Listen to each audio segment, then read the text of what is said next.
formulating prominent policies that support economic growth. With this, the Chamber brings out a unique opportunity to network nationally and internationally. PHD at its headquarters in Delhi and its regional offices at Chandigarh, Jaipur and Lucknow provides unique facilities for conferences and business networking events to its members. The prominent services of the PHD Cci are ideation and research on topical issues through expert committees and task forces, advisory services to business on corporate affairs, taxation, finance, capital markets, etc. Certification services for origin of goods for exporters and other documents, capacity development through trainings and workshops, interface services with central and state governments, corporate social responsibility through voluntary organization. So, an association with PHD Cci would add value to your business. PHD Cci offers memberships under the categories Patron, Star, Ordinary, Association and Professional. Benefits to Patron and Star members: get opportunities to be part of the Managing Committee, may get opportunity to be the Chair or Co-Chair of various committees, opportunity to be a delegation member to meet government and statutory bodies, get branding and publicity, to avail the facilities of the library and business lounge of the PHD Chamber.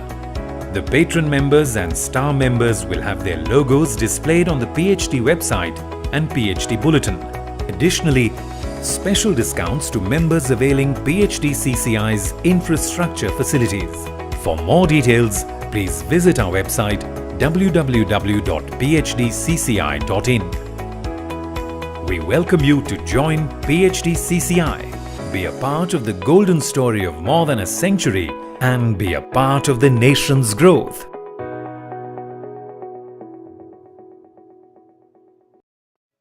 PHD Chamber of Commerce and Industry symbolizes progress, harmony and development. For the last 116 years, PHD Cci has been serving the nation. PHD Cci reaches out to 150,000 companies with focus on the development of large, medium and small businesses. PHD Cci has co-opted national and international industry associations and organizations through over 151 global MOUs and more than 60 domestic MOUs. With access to governments and international forums, PHD Cci ensures that the voice of our members is heard by those who make decisions that ultimately affect their bottom line. The mission of the PHD Cci is to provide a proactive leadership role by providing quality services, to act as a catalyst for rapid economic development and prosperity through promotion of trade, industry and services, to strengthen technological advancement through effective industry-government research partnership, to emphasize productivity, improve work ethos, and encourage business ethics, to effectively project credibility and commitment of business to the society at large. To support its members, the Chamber has expert committees, state committees, and task force. PHD Cci brings together intense research, ideation, and advocacy to support businesses. They support the members proactively through intense research and advocacies. Not only members, they also support the government in formulating prominent policies that support economic growth. With this, the Chamber brings out a unique opportunity to network nationally and internationally. PHD at its headquarters in Delhi and its regional offices at Chandigarh, Jaipur and Lucknow provides unique facilities for conferences and business networking events to its members. The prominent services of the PHD Cci are ideation and research on topical issues through expert committees and task forces, advisory services to business on corporate affairs, taxation, finance, capital markets, etc. Certification services for origin of goods for exporters and other documents, capacity development through trainings and workshops, interface services with central and state governments, corporate social responsibility through voluntary organization. So, an association with PHDCCI would add value to your business. PHDCCI offers memberships under the categories Patron, Star, Ordinary, Association and Professional. Benefits to Patron and Star members: get opportunities to be part of the managing committee, may get opportunity to be the chair or co-chair of various committees, opportunity to be a delegation member to meet government and statutory bodies, get branding and publicity, to avail the facilities of the library and business lounge of the PhD chamber. The patron members and star members will have their logos displayed on the PhD website and PhD bulletin. Additionally, special discounts to members availing PHDCCI's infrastructure facilities.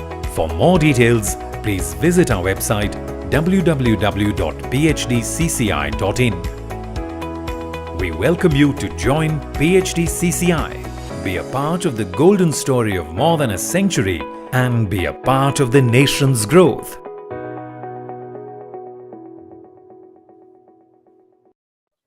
PhD Chamber of Commerce and Industry symbolizes progress, harmony and development.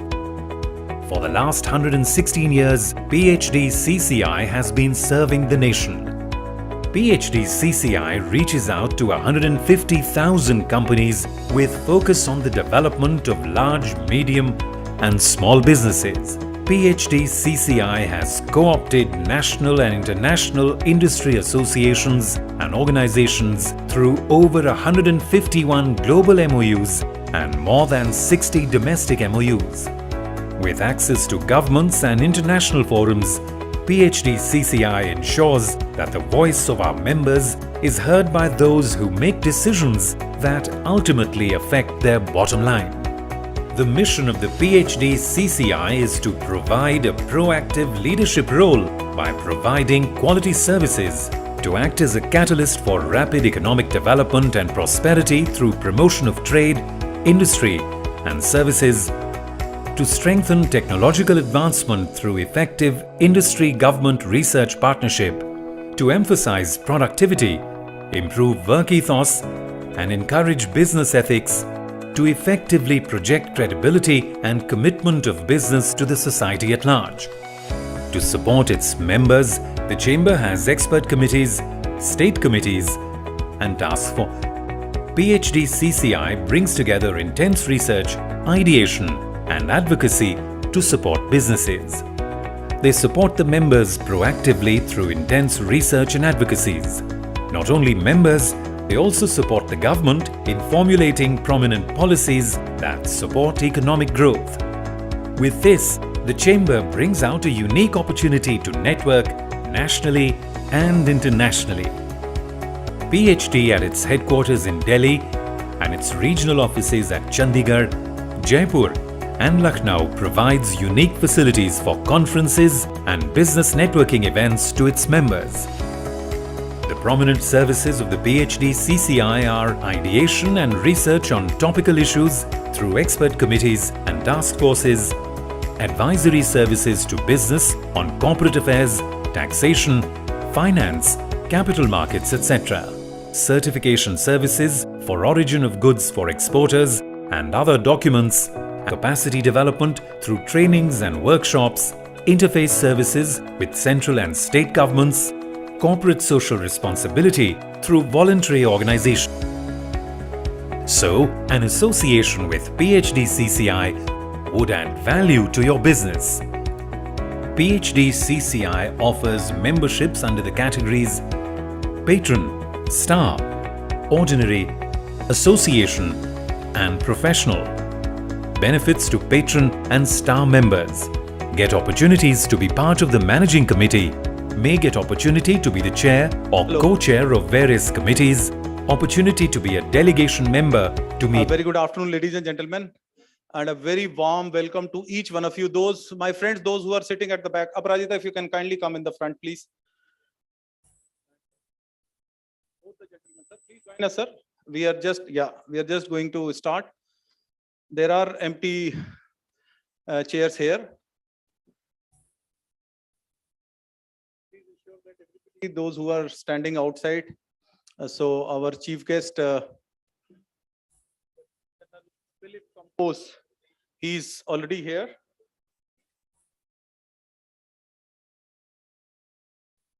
And today,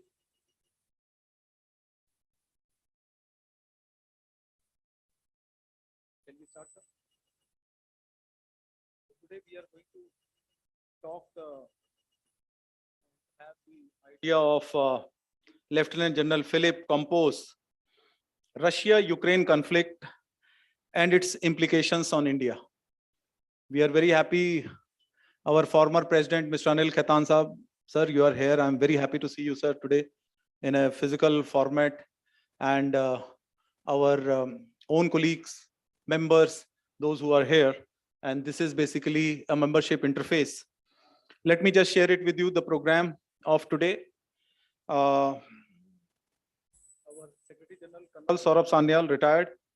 He would be giving his introductory remarks. Of course, our President, Mr. Pradeep Multani, he will be giving the presidential address. And post that, we will have the address by the Chief Guest, Lieutenant General Philip Campose, PVSM, AVSM, retired former Vice Chief of Indian Army. And then, of course, my Senior Vice President, Mr. Saket Dalmia, would be joining virtually, and hopefully he would be giving the formal vote of thanks, else SG would be requested to give the same. Before we start, I was having a sideline discussions with our Hungarian friends, those who are here or from Vietnam. So let me just read one of the messages which I have received today. I'm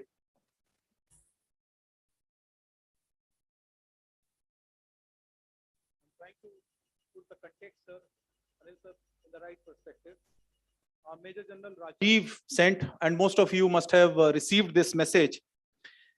He's saying today it is viral on the Facebook. Big round of applause. Our chief guest of today, Lieutenant General Philip Campose, is here, former Vice Chief of the Indian Army. Sir, please join us on the dais, along with our President, Mr. Pradeep Multani ji. Sir, please join us on the dais. And of course, our Secretary General, Colonel Saurabh Sanyal, retired, and he's the Secretary General of PHDCCI, so he's there. So before we start it formally, I will just read this message from Major General Rajiv Narayan. And he said, and I am saying sharing as received, this is what I forwarded to some of my friends. What did you learn from the Russia-Ukraine war? My 6-digit salary, my 4 BHK house, bungalow, my car, my business, my family, my 50-acre land, and all this is safe as long as my country is safe and my country's armed forces are strong. Otherwise, it does not take very long for everything to be destroyed. Today, in the Russia-Ukraine war, at least 5 million Ukrainians are leaving everything behind and taking refuge in another country, including Hungary. This is what we discussed on the sidelines today. They have been given shelter by other neighboring countries, Hungary, Poland, Romania, Bulgaria, and I don't know how many other countries are also. As far as India is concerned, Pakistan on one side, Bangladesh on the other, Myanmar on the other, Sri Lanka below, China above. Remember, there is no other country for you to take refuge if an indisputable truth. This is not me saying, this is being said by Major General Rajiv Narayan. And always keep this in mind. When you curse your own army or the armed forces or choosing a government. So ladies and gentlemen, the food for thought for all of you. I am just trying to make the context in the right perspective. So that's why I shared this beautiful message which I have received from Major General Rajiv Narayan. Ladies and gentlemen, a very warm welcome to each one of you, those who are here today in this interface. Yes, any issue? Yeah, so please have a seat. May I request everybody to kindly stand for the national anthem, please.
Thank you. Kindly be seated. Now may I request our Secretary General, Colonel Saurabh Sanyal, retired, to kindly give the introductory remarks and also the brief details of our chief guest of the day. Yes, first let us light the lamp, sir. My apology. May I request the honorable chief guest of the day, sir, let's light the lamp for today's interface.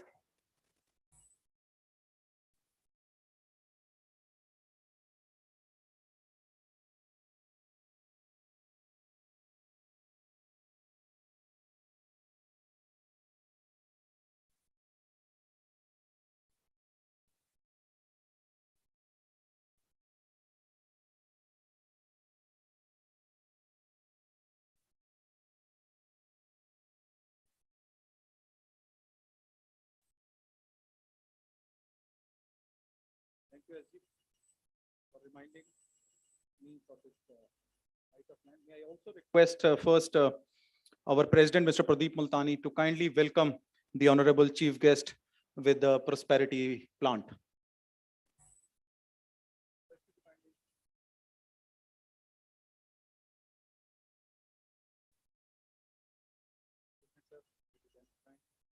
Welcome our chief guest of the day, Lieutenant General Philip Campose. A big round of applause.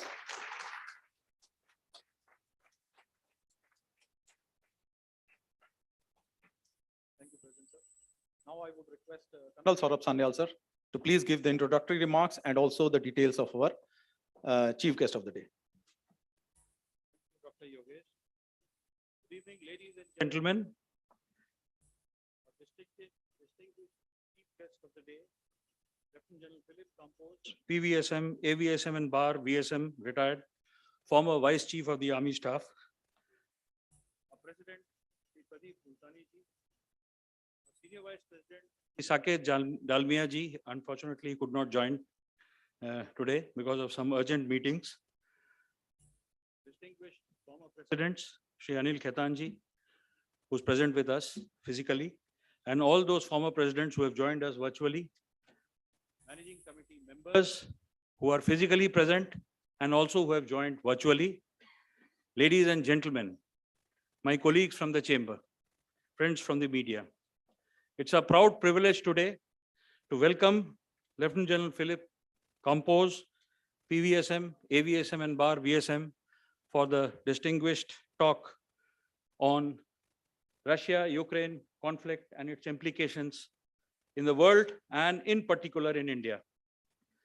A brief introduction of the General Officer. Lieutenant General Philip Campose superannuated in the post of Vice Chief of Army Staff on the 1st of August 2015 after distinguished service of the highest order of 41 years in military service. A product of St. Xavier's School, Delhi, the National Defense Academy, Pune, and the Indian Military Academy, Dehradun, General Campose was commissioned into the 9th Gurkha Rifles of the Infantry in 1974 and later transferred into the newly formed Mechanized Infantry arm of the Indian Army in 1982.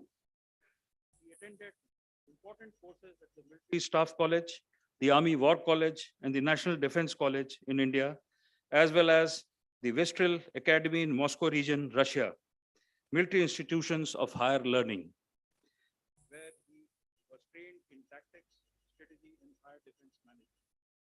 General Campose's command assignments include command of a mechanized infantry battalion in the rank of colonel, an independent armored brigade in the deserts as a brigadier, an infantry division on the line of control in J&K as a major general, and a corps in the western deserts as a lieutenant general, and the Western Army as a lieutenant general, the army commander.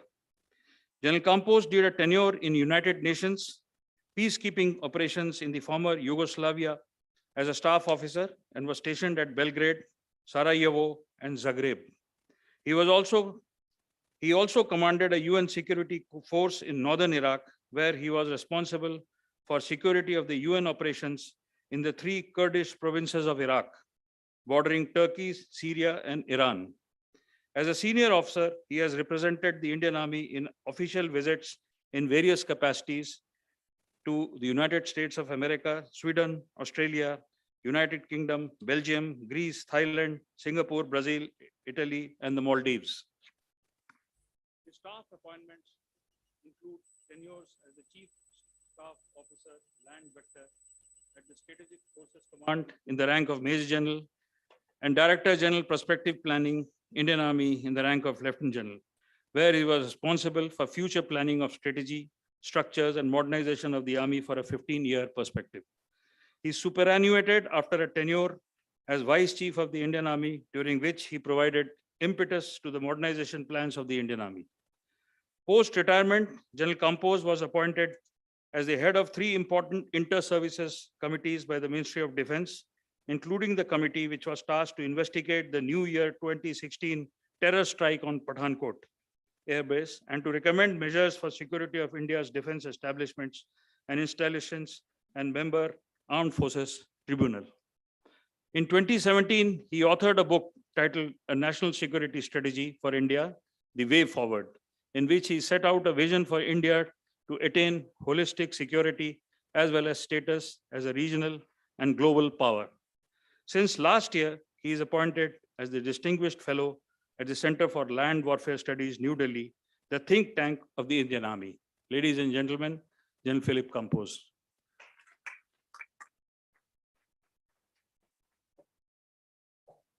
Thank you, Secretary General. Thank you very much for your introductory remarks and also the details of our chief guest of the day, Lieutenant General Philip Campose.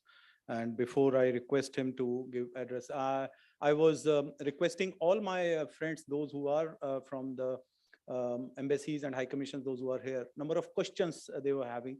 My request is post the chief guest to speak, then we will certainly have a question and answer session, because the PHDCCI is an interactive platform. So we would certainly be having the interaction post his address. Now, may I have the proud privilege of inviting our President, Mr. Pradeep Multani, to kindly give his presidential address. Over to you, President, sir.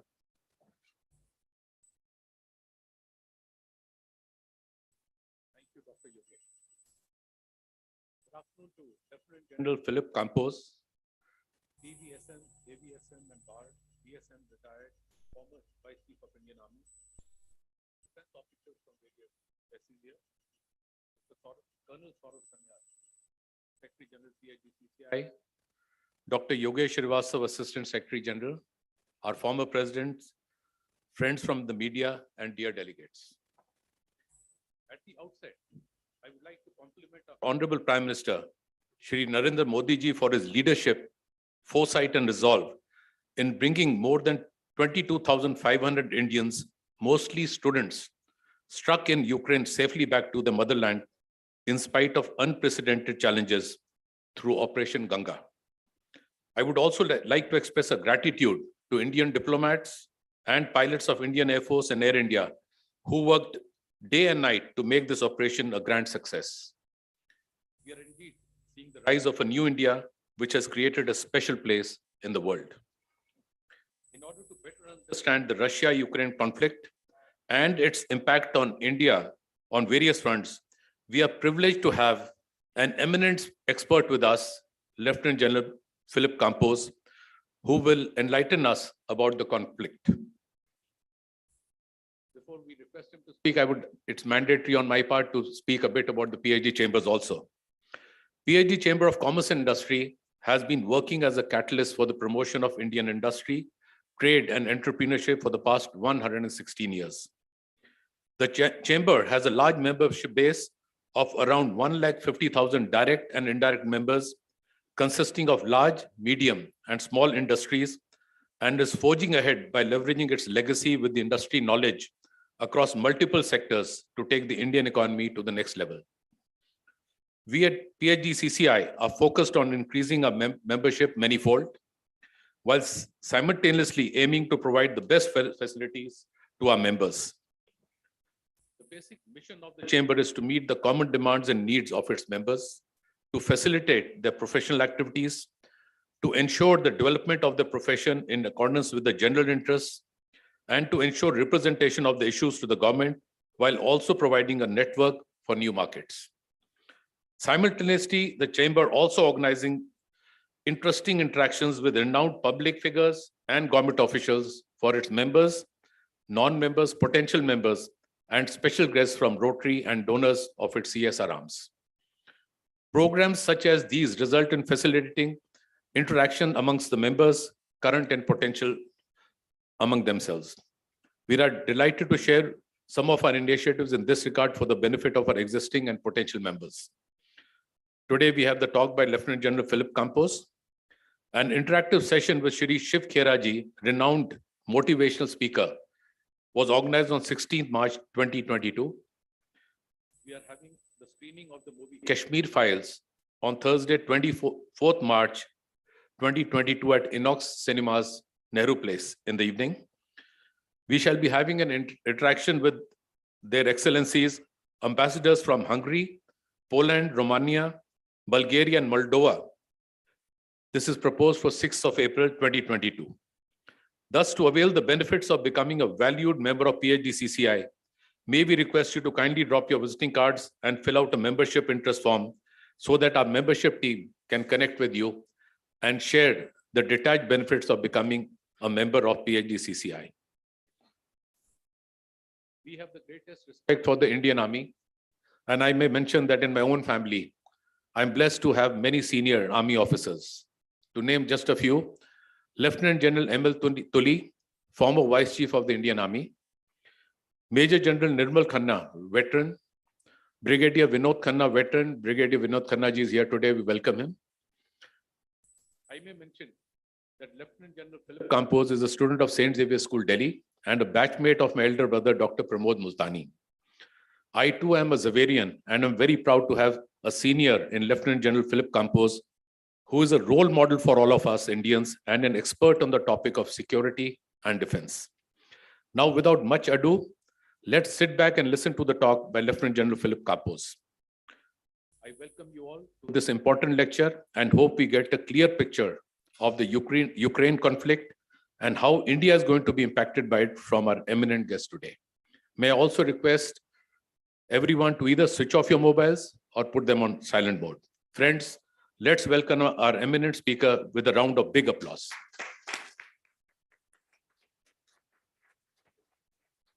Thank you, President. The chief guest of the day, sir, all yours.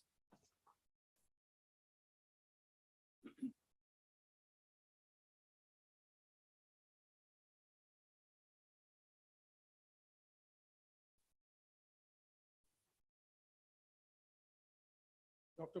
Phd Multani, President, members of the PhD Chamber of Commerce and Industry, guests, ladies and gentlemen.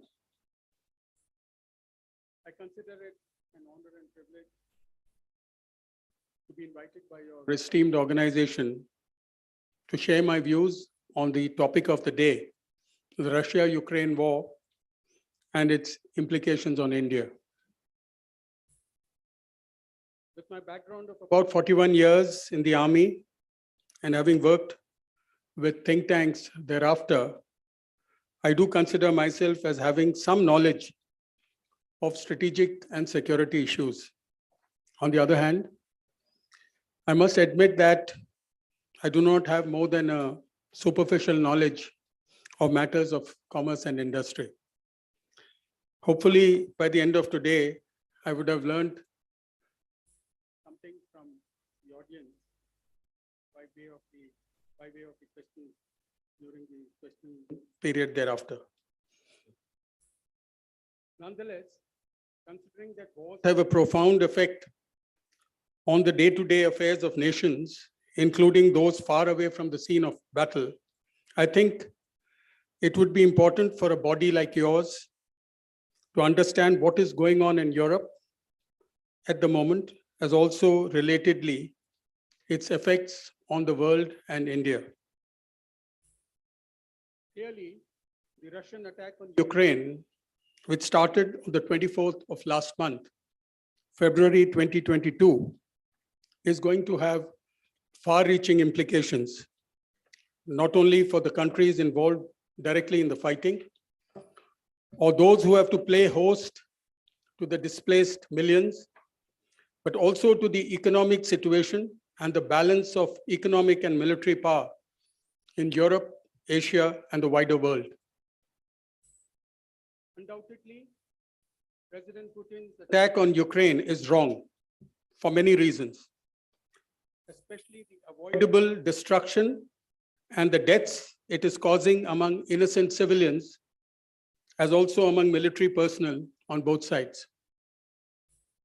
At the end of 4 weeks of a war that appears to be dragging on indefinitely, it can be concluded that the Russian decision to wage war against Ukraine was a classic case of strategic as well as tactical overreach, motivated by emotions rather than a cool appraisal of the effects and implications. Before I go any further, a brief word about Ukraine.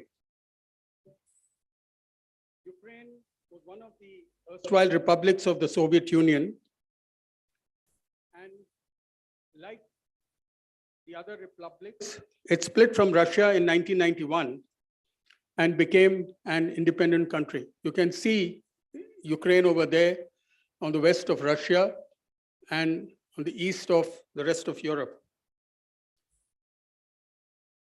It split from Russia in 1991 and became an independent country located immediately to Russia's west.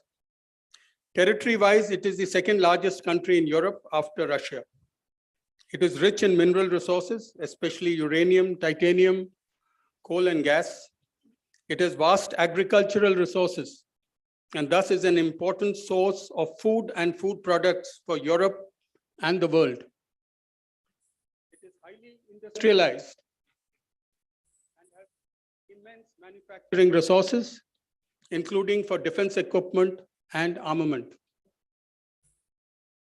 Geographically, the Niger River, can I see the next map?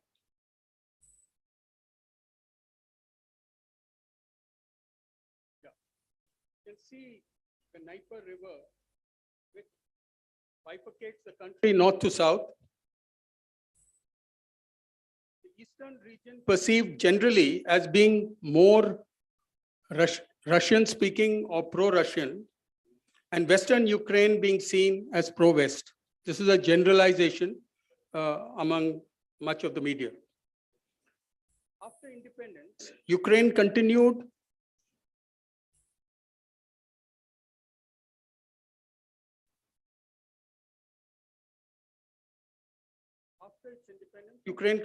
to host the Black Sea Fleet of the Russian Navy, which was located at Sevastopol on the Crimean Peninsula. You see Crimean Peninsula, that's that body of land inside the Black Sea, which you see in the middle there. I don't know whether this pointer is reaching up till there.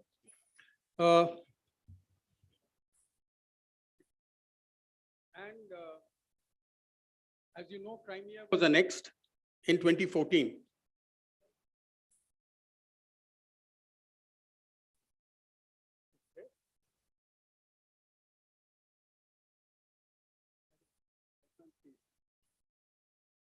Okay.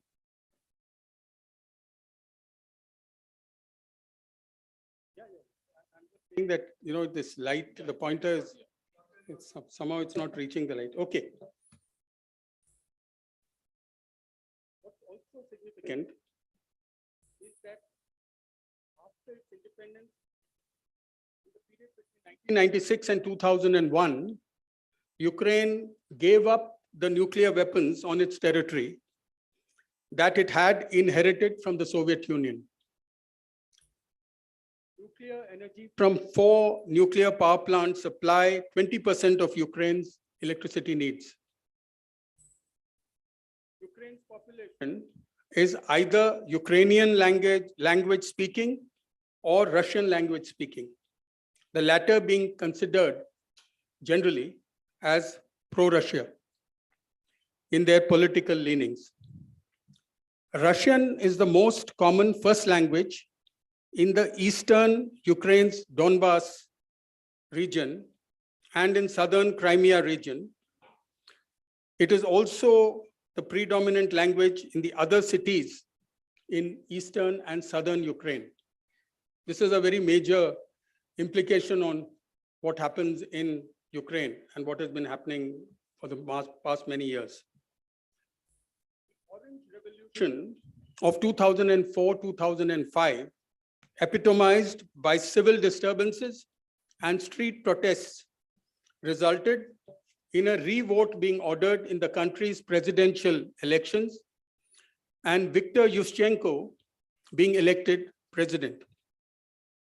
In fact, whenever a pro-Russian president was elected in Ukraine, street protests would start, apparently instigated by Western countries. Significantly, in 2014, after the Ukrainian Euromaidan protests that brought down the pro-Russia president of Ukraine, Viktor Yanukovych, Ukraine was recognized by NATO as an aspirant country for its membership. Some thinkers, including many from the West, have said that Russia had enough reason and more to be angry with the United States and NATO, especially the way they had extended membership of this anti-Russia alliance to East European countries, more so to the erstwhile republics of the Soviet Union.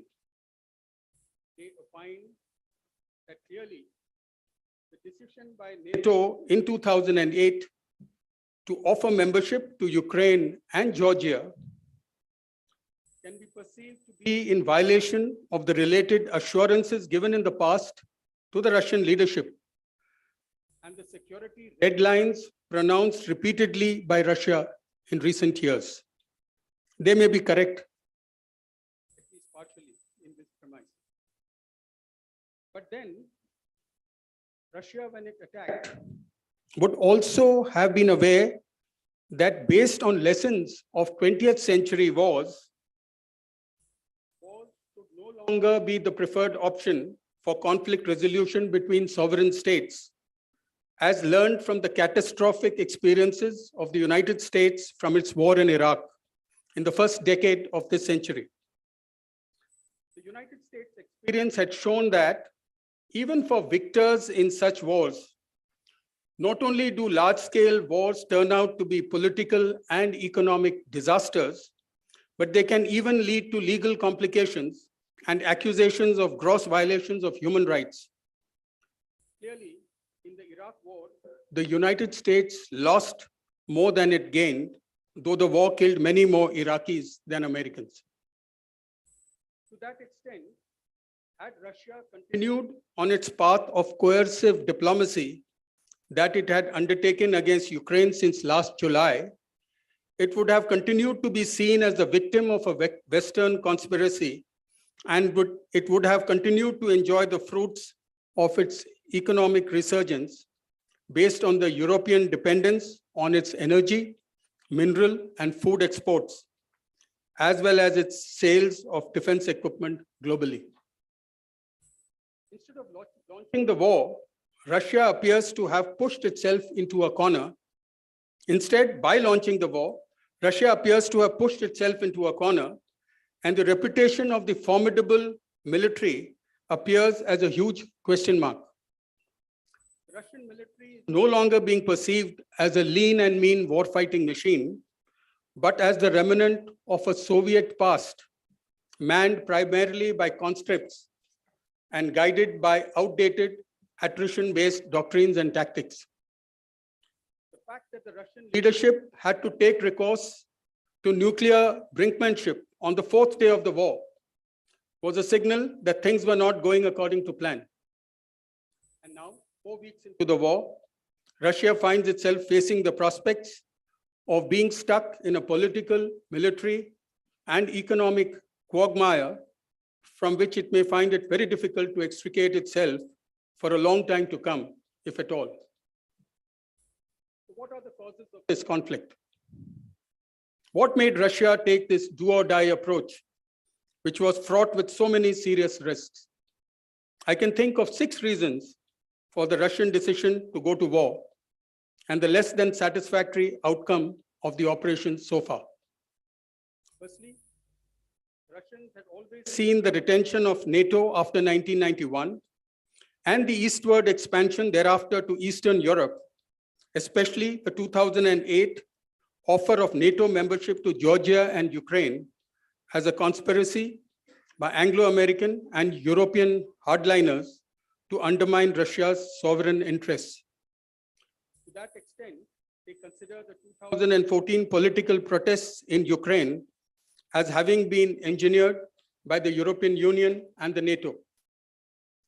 Thus, President Putin and his inner circle appear to have decided that NATO membership for Georgia, Ukraine, and the other erstwhile republics is a red line which the West must not be allowed to cross, irrespective of the consequences.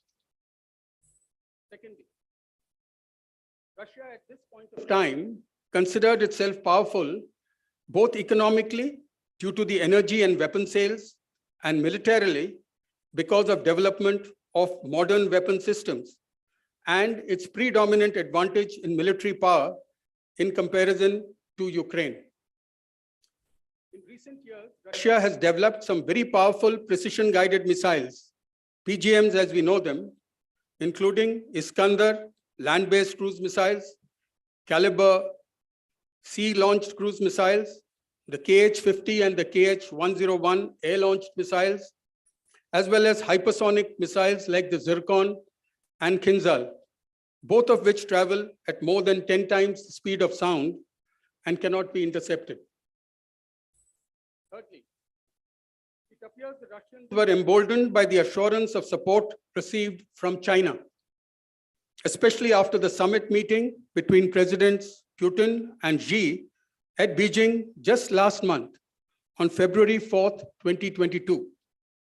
In their landmark 5,300-word joint statement after that meeting, both leaders had condemned Washington's attempts at hegemony and had pledged to build an alternative system for global economic growth in Eurasia by a merger of Russia's planned Eurasian Economic Union based on Russia's energy resources with China's ongoing $1 trillion worth Belt and Road Initiative.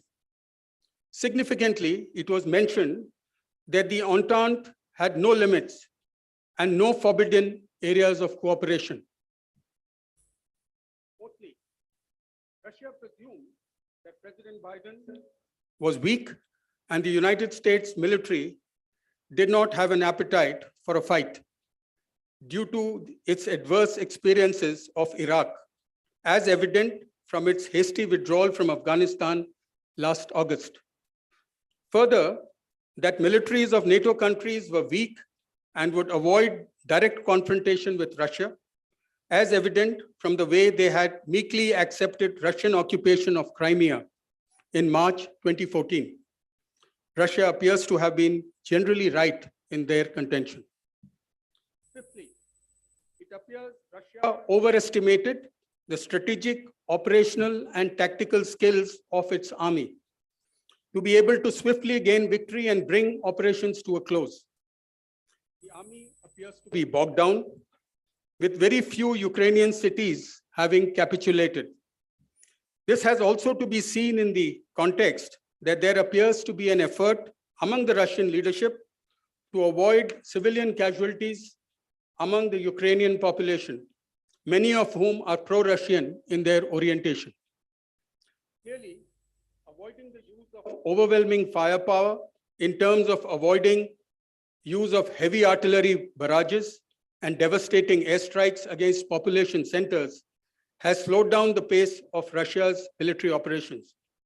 Further, there is a sense that so far, Russia has possibly used only its older weapon stocks and is holding back its modern weaponry in reserve to deal with potential threats from the United States and NATO that may develop in the future. Undoubtedly, President Putin is keen to bring military operations to a close, but not at the cost of being seen to have failed in his mission to make the Ukrainians capitulate. Sixthly, the Russians underestimated the capability and resilience of the Ukrainian military and the people to fight back. They were also expecting that the people in eastern Ukraine would rise up in revolt in favor of the Russian rule, which clearly has not happened. The Russian overconfidence was possibly due to their easy victory in Crimea 8 years ago. On the other hand, the Crimean experience is what must have provided the knowledge, the strength, and the motivation to the Ukrainians to fight back this time, with support from the West, especially in terms of supply of technologically sophisticated fire and forget anti-aircraft and anti-tank weapon systems. A word about the course of military operations so far. On 21st February, President Putin announced recognition of independence of two Russian-speaking breakaway regions of Ukraine, Donetsk and Luhansk, where civil war has been ongoing for the last 7 years. That's on the eastern side. Can we have the next map, please? Yeah. You can see Donetsk and Luhansk, the extreme right of the picture. Luhansk you can see, and slightly to the south of it, you can see Donetsk. 3 days later, on 24th February, he announced that Russia was launching a special military operation in support of these republics. On that day, Russia commenced the attack on Ukraine by carrying out numerous missile and airstrikes against Ukrainian air bases and its air defense systems, as well as cyber attacks against Ukrainian military and civil targets. Thereafter, the Russian ground attack, led by tank columns, has been conducted generally along 4 thrust lines or axes. As you can see on the map, I'll go from left to right. On the top is Kiev. There are 2 axes from either side of the Niger River, which is advanced towards Kiev. From the western side, it's gone on to the Irpin River, and it's been blocked on the north and west of Kiev. Then on the right or the east of the Niger River towards Kiev, there is a second thrust line, the second arrow which is shown, which is coming from the east of the river. Then you've got the thrust towards, and the Sumy offensive is also generally part of the operations towards Kiev. The next thrust line that you see, where it's written as Kharkiv, there is a arrow coming towards Kharkiv. This is again an axis which has surrounded Kharkiv with the aim of again coming westwards and linking up with the Niger River. Then towards the south, major operations have taken place in the south from the direction of Crimea. Can I see the next map, please? So you can see the Crimean Peninsula down below. And from the Crimean Peninsula northwards, there have been various thrust lines. And here they have captured 2 cities, Kherson and Melitopol. 2 have been captured. And towards the east, the battle is around Mariupol.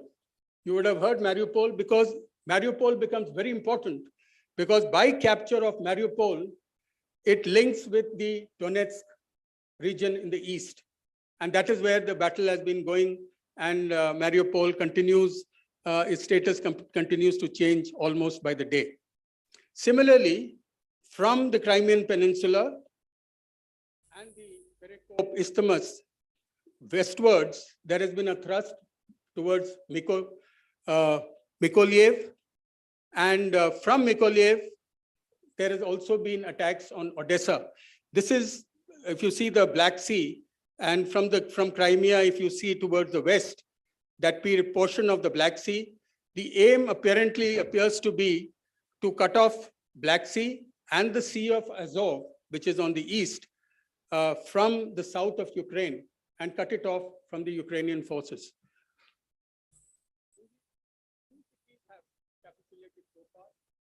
Kharkiv is holding on, Kiev is holding on, Mariupol is holding on, and even the other small cities which have been surrounded, they've been holding on.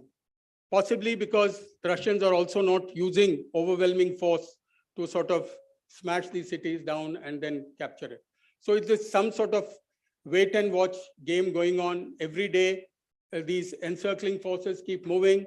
Then there is an odd missile strike on some target. And as it happens in wars, this is very unpredictable. Every once in a while, a missile will go and hit an unintended target, maybe even a hospital or a theater, as it has happened in Mariupol. And hence, there is a huge hue and cry with what is happening. But what I am generally telling you as the conditions that are existing today, well, they have been this way for the last 3 weeks. And it's like I said, Mariupol goes to the Russians one day and it goes to the Ukrainians the other day. So this sort of situation will continue. The whole focus is on Kiev. Understanding being that if Kiev capitulates, it will be taken that Russia has won this round of the war. The US and NATO are providing superior technology, weapons, and ammunition, especially missiles and drones, to the Ukrainian army, but are not willing to intervene directly, even by imposition of a no-fly zone. Progress of the Russian columns have been slow, partly due to the fierce resistance by the Ukrainians. Russian army troops have captured the Ukrainian port cities of Kherson and Melitopol and taken control of the decommissioned nuclear plant at Chernobyl, which is the arrow which is on the top of the sketch to the left of the sketch. Short of Kiev is Chernobyl. You would have all heard of the Chernobyl nuclear disaster. They've encircled Kiev as well as some important cities of eastern and southern Ukraine. Provision of weapons and ammunition to Ukraine is helping to fight back and prevent defeat. But on the other hand, this prolonging of the war will delay ending of the horrific effects of the war on Ukraine and its people in terms of the death and destruction that is taking place. 5 rounds of peace talks have taken place between the two sides with no common meeting point except the humanitarian corridors for evacuation of civilians. But a sudden breakthrough in talks to bring the war to a close cannot be ruled out. Global effects. Let me now touch upon the global effects of the Russia-Ukraine war. First, a new Cold War has formally started with the United States and Western democracies on one side, and China, Russia, and their allies like Iran, North Korea, and Pakistan, all authoritarian regimes on the other. The relationship between China and Russia will be strengthened significantly as a consequence of this war, with China clearly being perceived as the senior partner. An unpredicted side effect of the war is that the US control over countries of Western Europe, as also Islamic countries like Saudi Arabia and Turkey, are likely to have somewhat weakened. Second, countries all over the world are likely to reduce dependency on others for their own security and instead make efforts to strengthen independent capability. Countries like Taiwan, South Korea, and Japan, who feel threatened by China, as well as countries of Europe, who feel threatened by Russia, are likely to step up efforts for independent military capability to deal with their assessed threats. Germany's announcement of doubling its defense spending to more than 2% of its GDP, amounting to an expenditure of more than 100 billion euros this year, is a clear indicator of this trend. Japan may also follow this trend. Thus, weapon sales are likely to increase globally, serving the interests of the military-industrial complex. Relatedly, it is likely that the quest for countries for independent nuclear deterrence will also be on the rise. Third, Russia's image as a formidable military power has been built up. That had been built up after its successes in Syria and Crimea is likely to be seriously dented. This will be more so if the Ukrainian conflict continues and casualty numbers among Russian soldiers and Ukrainian civilians keep increasing. It is possible that sales of Russian weaponry may slip, with the consequential benefit going to Western manufacturers of armed drones, as well as shoulder-fired anti-tank and anti-aircraft weapons. On the other hand, Russia may be able to gain markets for its hypersonic weapon systems. Fourth, fissures within NATO are likely to widen, with some countries of Western Europe seeking to reduce dependency on the US for their security. This is a trend we will have to wait and watch, as the US may use the East Europeans to continue to remain in control in NATO. Fifth, cost of oil and gas will continue to go up due to sanctions imposed on the sale of energy products by Russia, combined with the reported refusal by Saudi Arabia to accede to US requests to step up oil production. Prices of minerals like aluminum, nickel, and palladium are all rising fast. Chip shortages are likely to intensify as concurrent resurgence of COVID cases in China disrupts supply lines in China and Southeast Asia. Significantly, sanctions imposed on Iran are likely to be eased to allow for oil sales by them. Nonetheless, countries dependent on oil imports are likely to face economic pressures. Relatedly, inflation is likely to shoot up, putting economic and political pressures on governments. Sixth, the World Food Programme is warning of a severe food shortage due to disruption of food grain and fertilizer export from Russia, Ukraine, and Belarus. Ukrainian farms are about to miss critical planting and harvesting seasons. Reportedly, since the last 4 weeks, wheat prices have gone up by 22%, barley by 33%, and some fertilizers by over 40%. Seven, severe negative effects are likely on the US economy, with concomitant effects on the global economy. It is said that the US economy increases its debt by $2 to $3 trillion every year. To that extent, it is unsustainable for the US to keep imposing sanctions on countries like China, Russia, and others, while expecting them to finance its debt. Economic problems are likely to get compounded catastrophically if countries like Russia and Saudi Arabia start selling their oil in currencies other than the dollar, that is in euros, rubles, or yuan.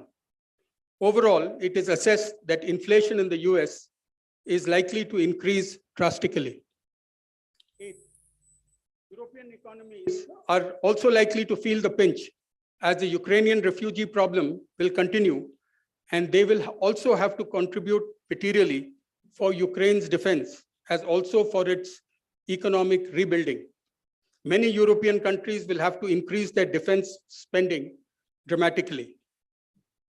Nine, China, which in recent years has been aggressively attempting to resolve its territorial disputes in its favor, could take the cue from Russia and attack its neighbors like Taiwan or India, especially if it perceives that Western countries are overly distracted towards Russia and Europe, or are traditionally weak in their response. And 10, if the International Court of Justice rules strongly against Russia in the case filed by Ukraine against the Russian aggression and imposes serious penalties against the latter, such a ruling could have dissuasive effect against similar aggression in the future by other powerful countries, even Western countries. And finally, the implications for India.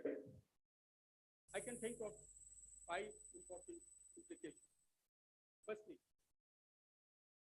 India has been placed in a diplomatic quagmire, in a diplomatic quandary, whether to take the moral high ground and condemn the Russian attack, or to stay neutral, keeping its security interests in view.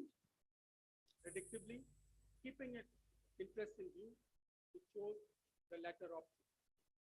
Undoubtedly, India would have been under diplomatic pressure from the US, other Western countries, and possibly Japan to criticize Russia. We are all aware that there is a history of dependability in India's past relationship with Russia, of which it had to be mindful. India also depends on Russia for over 70% of its defense needs. More importantly, India cannot get on the wrong side of Russia at a time that the Russia-China strategic embrace has just got tighter. It could have serious negative repercussions. Thus, in the event, India decided, I feel rightly so, to abstain during the vote in the UN Security Council and the General Assembly. Consequently, it has had to face criticism from Western countries for its perceived ambivalence. There is a danger that India may have to face sanctions in some form in the future. In a worst-case scenario, the US government may invoke the CAATSA, Countering America's Adversaries Through Sanctions Act, to obstruct Russian sales of the S-400 air defense weapon systems and other military equipment to India. However, it needs to be noted that the US and the West are well aware of the history and resilience of the India-Russia relationship and have accepted it in the past. Thus, it can be said that the Indo-US strategic relationship is likely to withstand the rigors of the Ukraine conflict and not come apart, as India remains a key element in the Indo-Pacific strategy of the US, Japan, and the West. Nonetheless, India must realize that it cannot expect wholehearted Western support against China while ignoring Western concerns about Russia.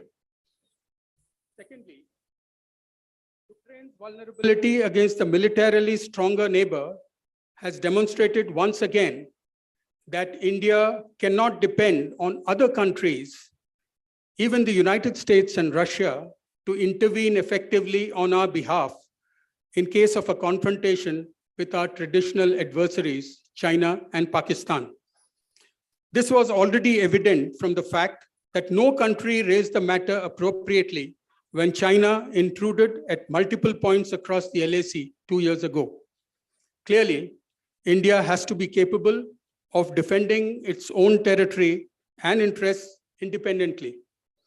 Relatedly, the importance of India's nuclear deterrent has been reiterated. Thirdly, in view of the foregoing, military modernization must become a top priority for India. More serious efforts need to be made to address shortfalls and delays in achieving requisite defense capability. It also needs to be borne in mind that in view of the serious economic sanctions against Russia, its reliability and timeliness as a source of modern defense equipment for India is likely to be seriously eroded. Ukraine may also be unable to meet its commitments on our defense needs and maintenance of our older equipment in a timely manner, if at all. Thus, on the one hand, alternate sources of defense equipment must be explored, while on the other, serious efforts at self-reliance must also be provided impetus. Fourthly, there are likely to be economic problems for India. both due to the resultant turmoil in the global markets, as well as the rise in energy costs, especially petroleum and gas. Cost of fuel and cooking gas will go up sharply, giving rise to inflationary trends. Relatedly, air travel costs are likely to see a sharp increase due to rise in cost of aviation fuel. The global turmoil has led to a dollar rally, making imports dearer for countries like India. It is still too early to accurately predict the extent of economic and inflationary stress that the country is likely to face in the coming months and years on account of the Ukraine crisis and the resultant sanctions that are being imposed on India. India must explore the possibility of buying Russian oil at discount prices using rupee-ruble transactions despite the US pressure. Also, the possibility of procuring oil from Iran in rupee-real transactions must be pursued. And finally, so India did finally manage to get back its citizens from Ukraine, most of whom were students. We need to ensure that this is done in a more deliberate and planned manner next time. With all our resources and our experience, there is no reason that our citizens in whichever country, they feel insecure, as was evident among some of the students. So to that extent, though we have done a very good job, but I feel there is a need to formalize what we did in terms of SOPs. So next time, these things are done much more smoothly. With that, I come to the end of my talk today. I'm willing to take on any questions that you may have. Thank you.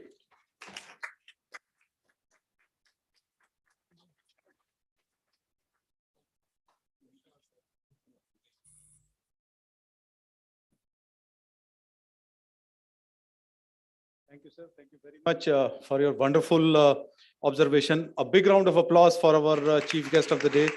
And now the floor is open. I would request before you ask question, sir, can I just make one quick observation that we all are aware that on 25th of March, President Biden is visiting Poland. And that too, he is also going to visit, Warsaw, which is basically on the border of Ukraine. So how it is going to, Russia is going to react on this, number one. And number two, do you think that it is going to be, create a third world war because the President Biden is going to appear physically on the border itself? So first, sir, if you can answer on this, and then I'll start, asking people to ask the questions. Over to you, sir.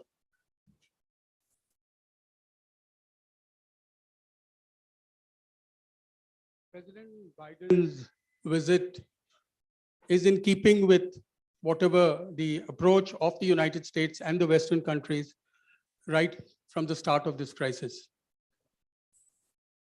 So I do not expect something dramatic to come out of it. It will only strengthen Ukraine's hands to continue the fight, and it will sort of show Ukraine and the other members of NATO that the US is committed to whatever it can do within reasonable limits to defend Ukraine's interests. The fact that Ukraine is not a member of NATO means that legally or procedurally, the United States cannot intervene on behalf of Ukraine. If it does that, it would set a very precedent which will be very difficult to replicate in the future. So to that extent, they are being very, very careful about what they are doing and what they should not do. As far as the possibility of the Third World War, I think there is the leadership on all sides are quite responsible and stable. Yes, as I've explained in my talk, the very fact that Russia attacked is something which is unacceptable. in today's 21st century, where we were hoping that from the lessons learned from the Iraq war, it would show the major powers that wars do not pay. They only create unforeseen destruction, death, and at the end of it, and there is a huge cost that countries pay. Like US paid in the past, they'll be carrying a debt of the Iraq war for 60 years. And similarly, the Russians, for whatever they may achieve or they may not achieve, economically, they are going to be hit very hard for a long time to come. So normally, these are things which are not done. But be that as it may, it has been done. Now, I think countries concerned will be very careful that they do not escalate further. So I do not expect escalation beyond a point, but then wars are strange events. You never know what happens, how escalation takes place. And I remember many years back when I was in Sarajevo at the start of the Bosnian Civil War. And there was this street, and it appeared that the international community and the European Union were willing to sort of pacify the Bosnian Muslims and sort of help them without intervening on their side. There was this lull in the battle. There was a ceasefire, and the bread queues started forming outside the grocery shops and the bakeries. And at that time, 2 mortar bombs dropped on these queues of people who were civilians who were standing there.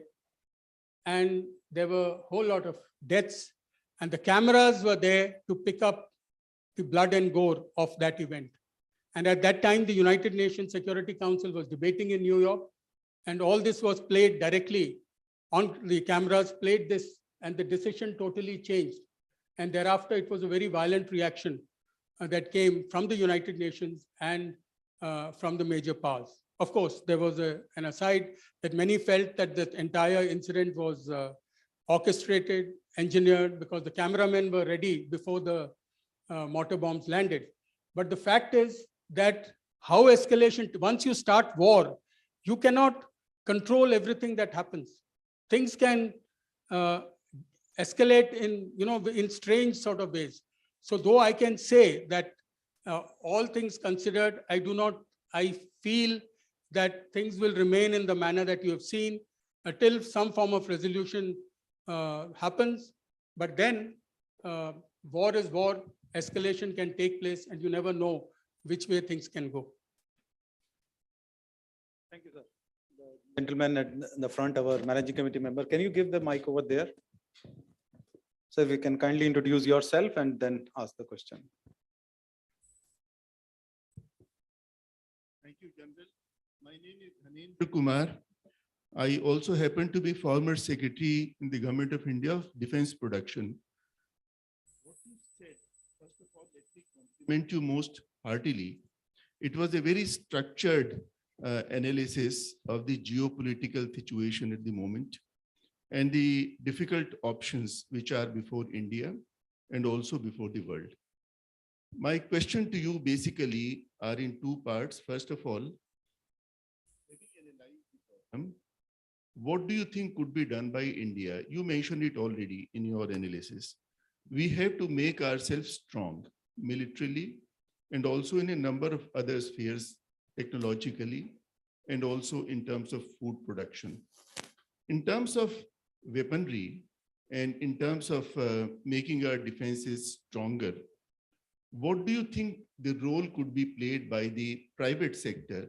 You are talking to the PhD chamber, our startups, our private sector in the defense manufacturing.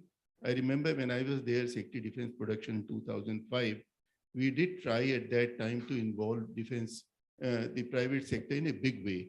Now, possibly a time has come that self-reliance aspect in defense manufacturing has to take the center stage and we have to go much faster. Also in terms of technology, innovations in defense, both the government, their R&D, and also in the private sector, they have to work together. So that's the second part. The other side, the question related to the global scenario, and most of us feel that UN has come in a very poor light. Nothing they could have done. And God forbid, if there is any such configuration in future, one cannot depend on such agencies which cannot do anything.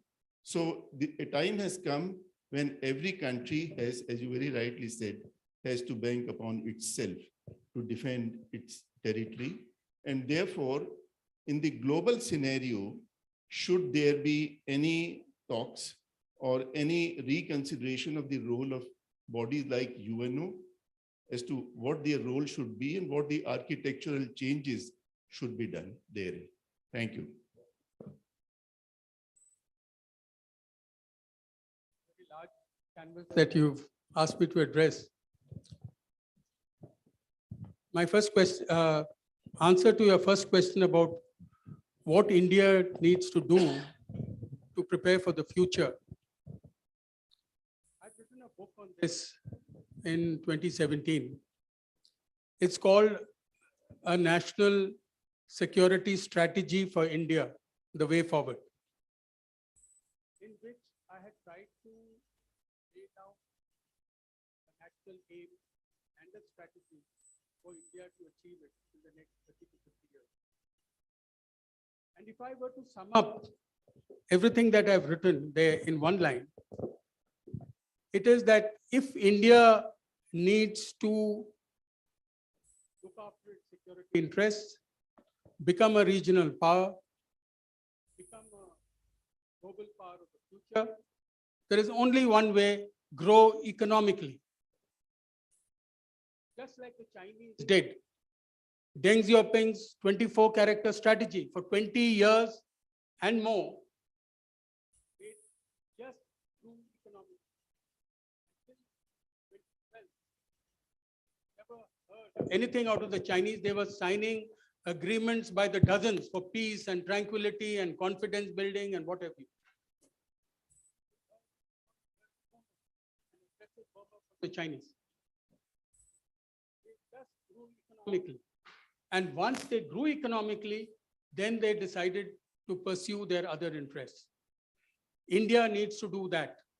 India needs to ensure that it does not divert from its path of economic growth. Minimum 10%, 10% as per the new calculation norms, or 8% as it was. Just continue on that. After all the calculations on India's future prospects has been made in the early part of the century by the CIA, who predicted that if India goes this way, this is where it is likely to reach. And then it is left for us how we divert and make sure that we do not grow to that extent. So economic growth, that's the one-line answer to your first question. You keep growing economically, everything else will fall into place.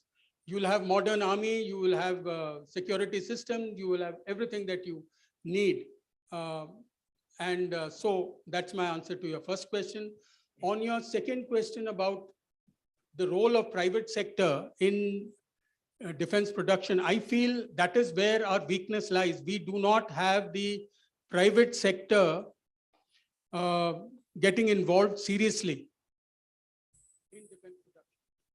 Let me tell you something. The only Make in India project which has succeeded, I was as the Vice Chief of the Army when it started. The only project, Make in India project, which has succeeded is by a private agency, L&T, which in collaboration with Samsung of Korea is making self-propelled artillery guns at their plant near Pune. Of course, it's a coincidence or it's just a fact that they had created those, L&T had created those facilities for something else. A project of defense production of 2008, when they invited are private players to set up facilities to make infantry combat vehicles. And somewhere 5 years down the line, that project was discarded.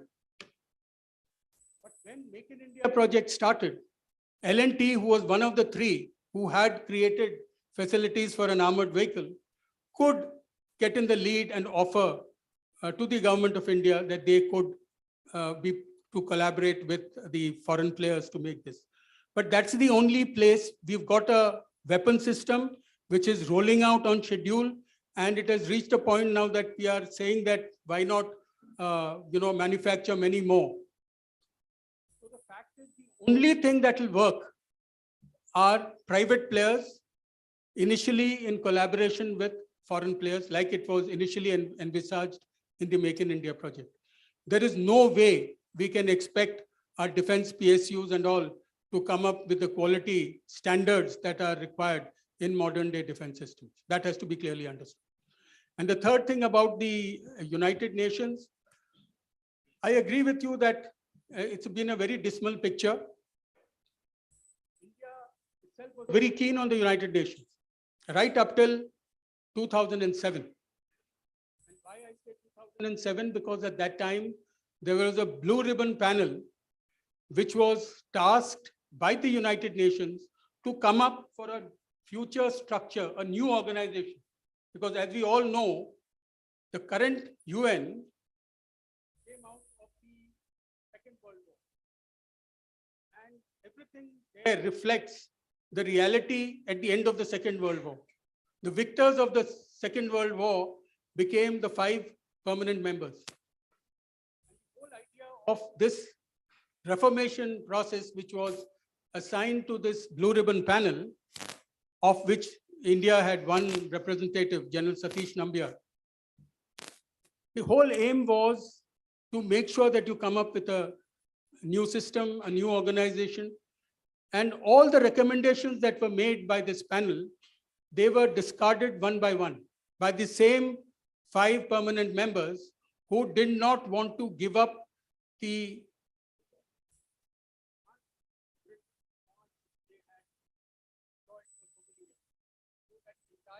recommendations were discarded, and with that, India also decided that enough is enough. Now we'll keep UN at an arm's length and only interface with them to the extent required. So unless something dramatic, something revolutionary happens, I don't think the concept of collective leadership or collective security structures are going to work. I hope that satisfies your question. Yes. Colonel Bedi. I'm R.S. Bedi, ex-Armed Forces, Armored Corps 71 Commission. So you said that Russia was wrong. They made a mistake. I just want to know, how could they have stopped the NATO expansion? Also considering that America, when it wants to intervene in other countries, they conveniently use their Monroe Doctrine and they do it. How would Russia have controlled this NATO expansion, which was troubling Russia? So morally, were they right? They made a mistake, yes, but would you categorize it as wrong? Like I said during the talk, there is a certain justification, like you have said. What was the way? After all,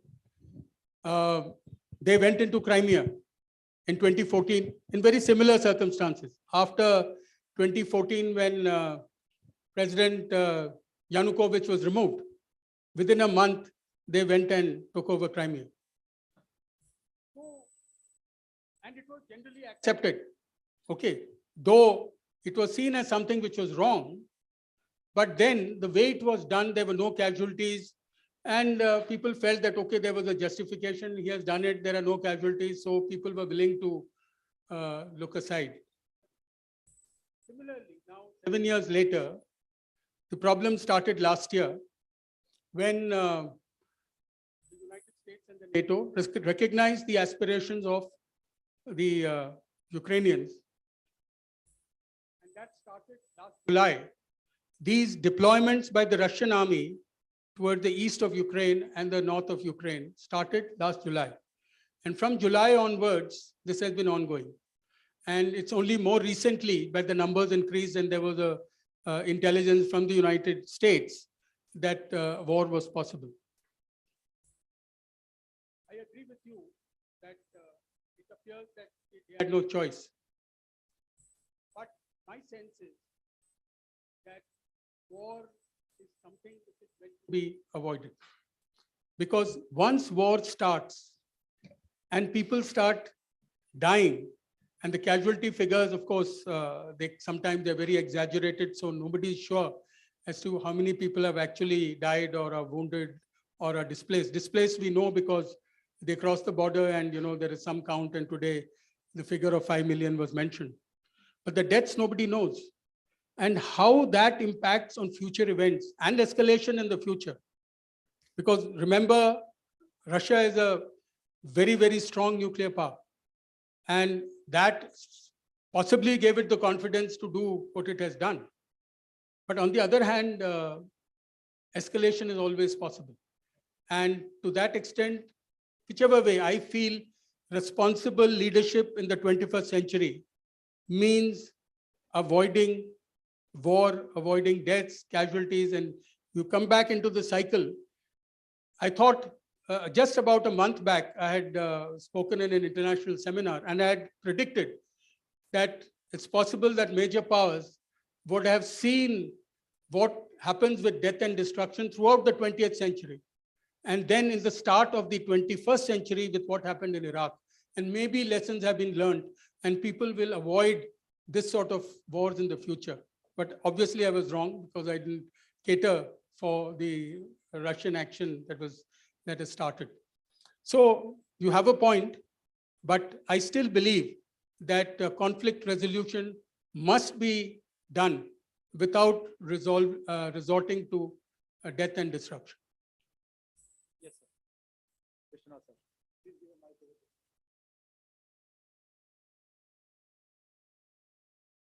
there. My name is Vishwanath. I have been to Russia many times. Rather, I will say I have been to Soviet Union many times. Sir, I agree with my friend Mr. Bedi that after doing the post-mortem, it's very easy to say that the Russians are at fault. To my mind, sir, if you go back to the history, what we find was we had a power called USSR. Now, who broke this country? USA, UK, and other Western European countries. They broke USSR into small countries, and they also sowed the seeds of betrayal between the countries. So all these ex-USSR countries are now fighting.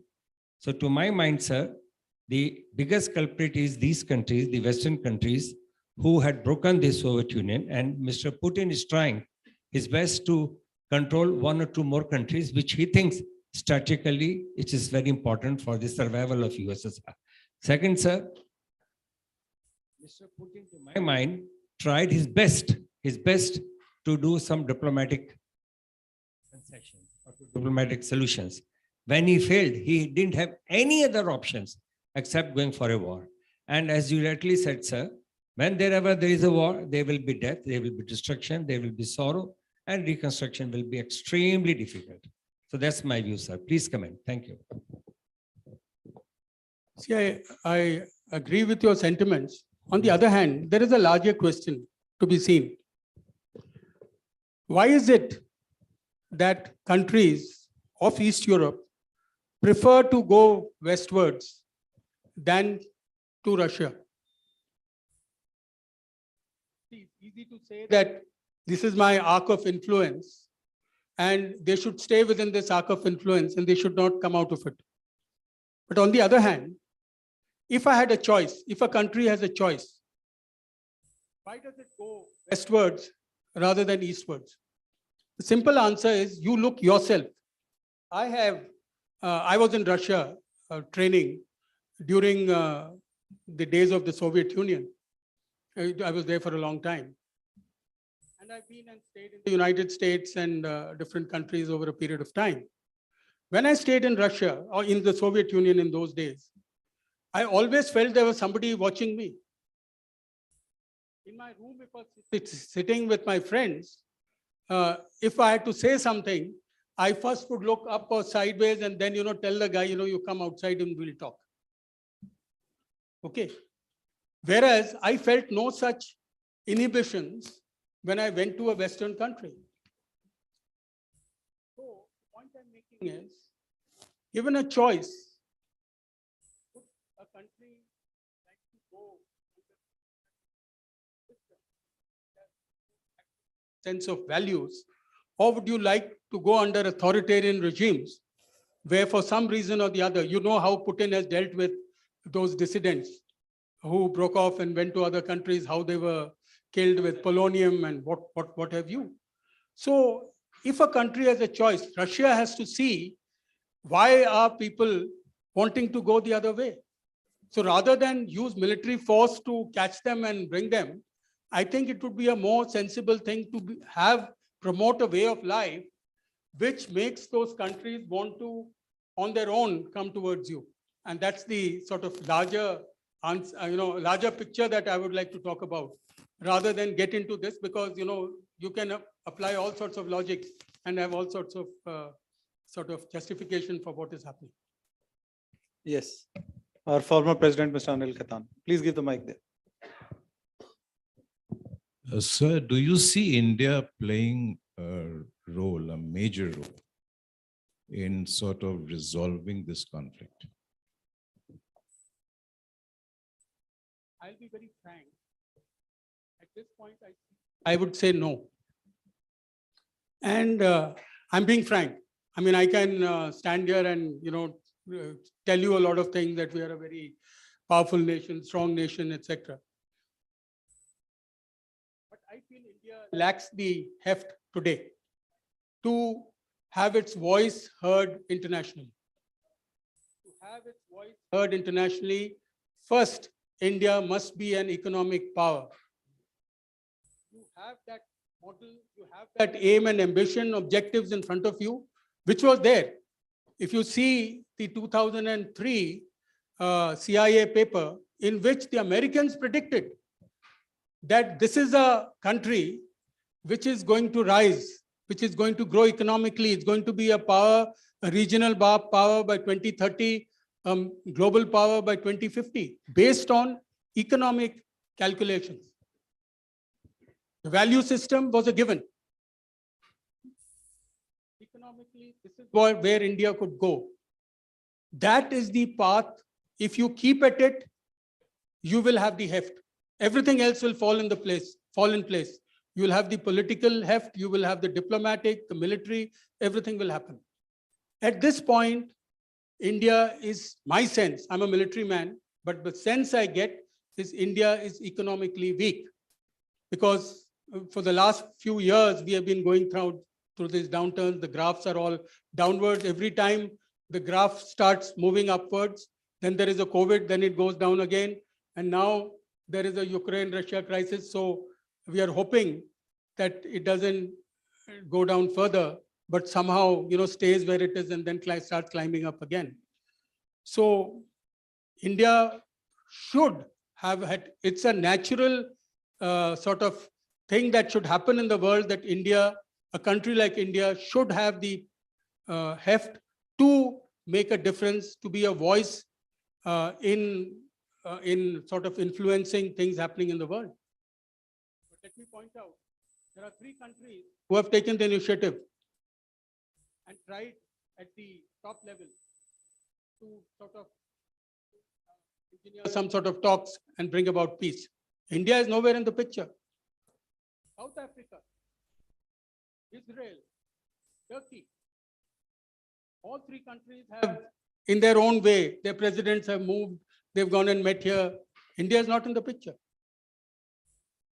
Answer, like I said, economy. 24-character strategy of Deng Xiaoping. Grow economically, bide your time, hide your intentions, but come out when you have grown and you have become a powerful nation.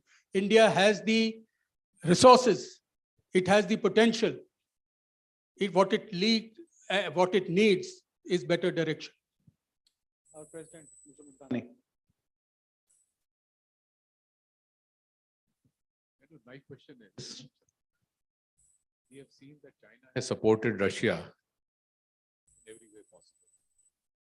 Would there be some understanding between them that, okay, we help you now, and the time will come when we take over Taiwan and we take over, attack India and Arunachal Pradesh and things like that. So knowing both these to be communist regimes, is there any likelihood that this sort, of course, India has nuclear weapons and that could be a deterrent. But at the same time, if these two combine and they have some understanding like that, then even that South China Sea, when they're having problem with all the neighbors. So is there any likelihood of this, something like this coming up? And rightly you said that America has shown that it has got no, that it's an unreliable friend. So what are the chances of that?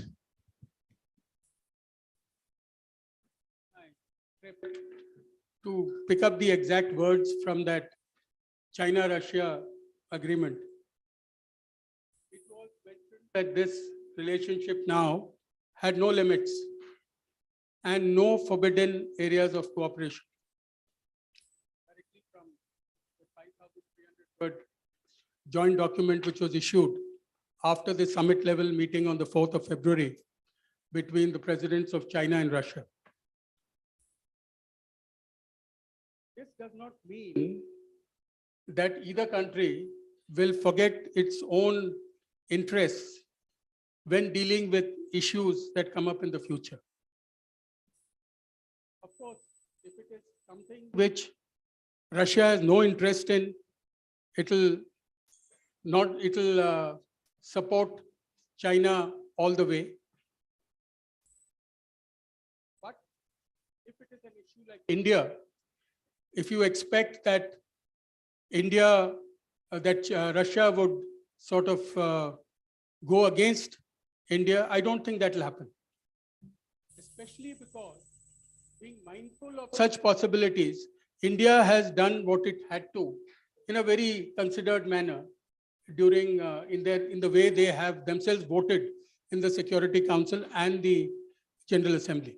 They're very, very aware that these are things that are happening, and don't unnecessarily put yourself into a situation that if Russia feels compelled, then it doesn't hold back, because he says that when I was in dire straits, this country didn't speak up for me, so why should I speak up for them?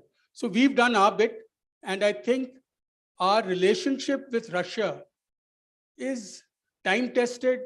Yes, initially, in the initial years, when there was a strong bond up till 1955, when there was a bond between Russian communism and Chinese communism, there was a sort of thing that we were nowhere in the picture as far as Russia was concerned. But then the split took place between the Chinese and the Russians. And we came into the picture after 1963 or 64, when we slowly came into this relationship with Russia. They have helped us with our public sector units. They have helped us with our space technology, with many of the things that have happened in Russia, in India in the first 3 decades of India's independence, had a Russian role. So, and after that, 1971 war is a very, very important sort of milestone in the history of India. In that, this was a time, a war that we fought, in which China and the United States got together and decided to beat India.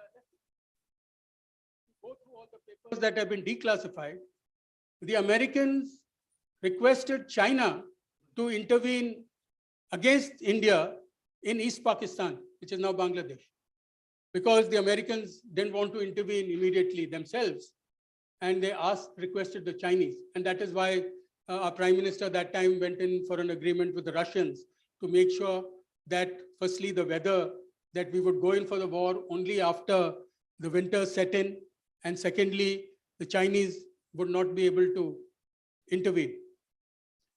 And then the Americans sent the 7th Fleet.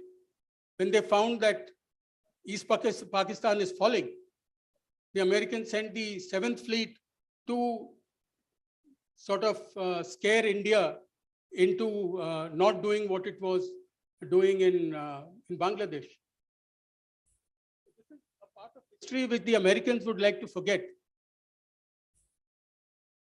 But we cannot afford to forget. We have to go by not only what we see as right or wrong in front of us, but we have also got to see our relationships. So if we keep our end of relationships as we understand them and the values that we would like to cherish and uphold, I'm sure the Russians would also respect that. So there is a relationship, and I don't think it's worth it to discard that relationship on something, on an altar like whatever is happening at the moment.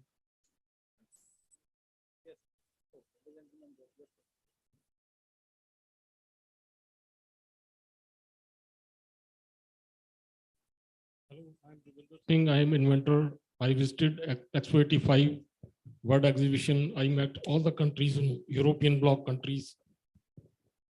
So the issue is that, I want to ask is that, why are we not, reducing our energy consumption? In Delhi, we are trying to increase our energy consumption by 15%. There is a big story in every newspaper. Why we are not promoting railways? We should be running more trains. When fuel prices are going up, you should be running more trains. And the biggest thing, most important thing is that I found that for $800 million, you can buy so many defensive weapons, 2,000 Stingers and javelins and so many 2 crore rounds. So why we are not investing in small weapons, defensive weapons? They are very, very effective.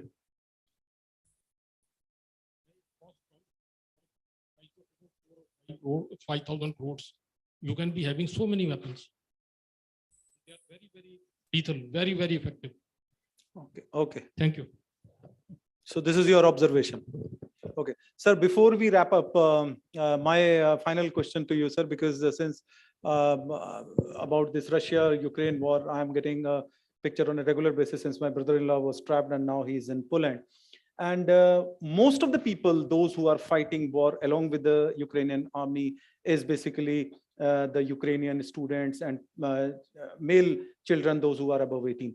Do you think that the time has come when India also needs to change its education policy and see that each and every student beyond 11th class, they must be getting at least 2 years training, since you are a military man, sir? Any comment on this? See, I don't really think so.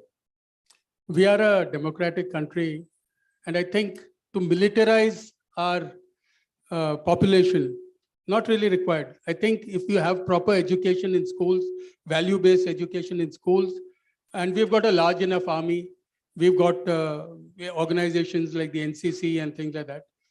And the army is well capable of doing what it is supposed to. In case we feel that the threats are more, we increase the size of the army. But to generally have a militarized population in a large country like India, where we are not sure about what happens in different parts of the country, the levels of education, I think it is better to keep the general public out of it. I mean, it sounds good that train everybody as a military man, but I don't think in a vast country like ours, with a huge population like ours, and diverse systems of education and whatever is happening all over the place, I think it's avoidable. Okay. We should just continue the way we are, increase the levels of value-based education. And I think, and educate everybody. That should be our priority. Great, General Saab. So the value-based education system, so that the future must be inspiring for our own country. Ladies and gentlemen, we have come to an end. And before I request my Secretary General Colonel Saurabh Sanyal to give the formal vote of thanks, I would request our President, Mr. Multani, to kindly give a small memento on behalf of PHD CCI to our Chief Guest of the Day, Lieutenant General Philip Campose, PVSM, AVSM, and Bar VSM retired, former Vice Chief of Indian Army. Ladies and gentlemen, a big round of applause for Lieutenant General Philip Campose for his elaborate discussion. Yeah.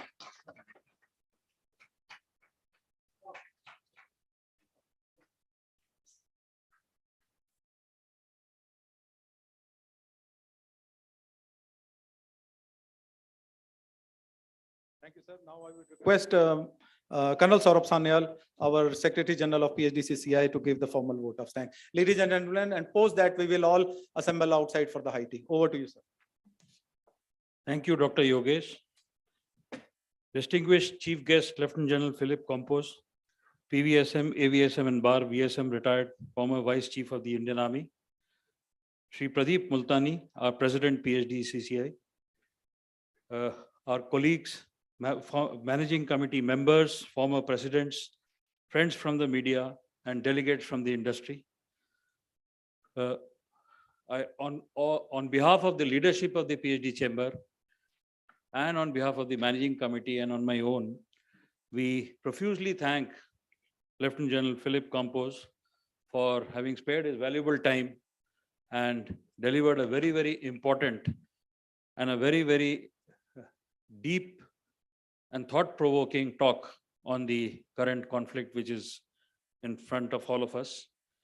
Although there have been various violent clashes and mini wars between various countries since the World War II, but never has global peace faced challenges of this significance since then. The Ukraine crisis is adversely impacting India in many ways, and as we have heard from our chief guest, at various levels, economically, sociologically, or in the field of diplomatic relations. It was also very clearly brought out by the chief guest and by many speakers here that the threat perception globally is likely to change and take a paradigm shift, as was brought out by many of them today during the discussions, that India has to be self-reliant. And towards this end, I would say that our Honorable Prime Minister, Shri Narendra Modi ji, before the escalation of this war, had already thought about Atmanirbhar Bharat.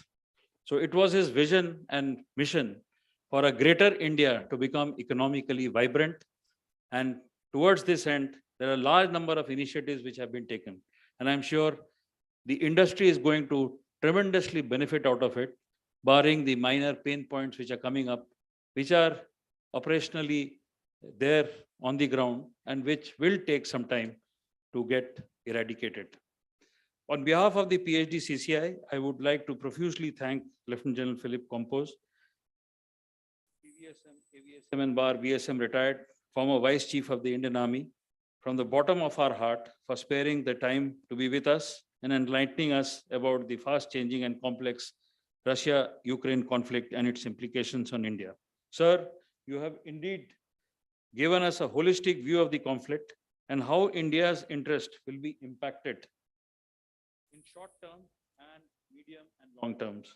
I am sure all our industry colleagues and delegates would have greatly benefited by the knowledge they have gained today. I would also like to thank our president, our former presidents, our managing committee members, the diplomatic corps which is here, and the industry delegates, the armed forces personnel and officers who are present here, and the media for gracing the occasion. We once again thank you all for being with us and giving your patient hearing to us. Thank you once again. Jai Hind. Thank you, sir. Ladies and gentlemen, please come outside auditorium. We have the high tea. Please join us over there.